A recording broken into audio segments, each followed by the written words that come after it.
रुख करते हैं स्पोर्ट्स की खबरों की जानिब। Olympics heavy weight fight boxer ने हरीफ को दांतों से काट लिया। ओलंपिक्स हैवी वेट मुकाबले के दौरान मराकशी बॉक्सर यूनुस बेला ने कीवी बॉक्सर के ताबड़तोड़ हमलों पर यूनुस कंट्रोल खो बैठे और हरीफ के कान पर काटने की कोशिश की।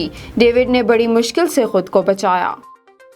शहरोज काशिफ K2 सर करने वाले कम उम्र तरीन कोहे पैमा बन गए। 19 साला लाहौर के रिहायशी शहरोज काशिफ ने वर्ल्ड रिकॉर्ड कायम कर दिया। शहरोज काशिफ ने रवानगी से पहले K2 समेत तमाम सरकर्दा चोटियों की टॉप पर पाकिस्तानी परचम लहराने का अज़्म जाहिर किया था।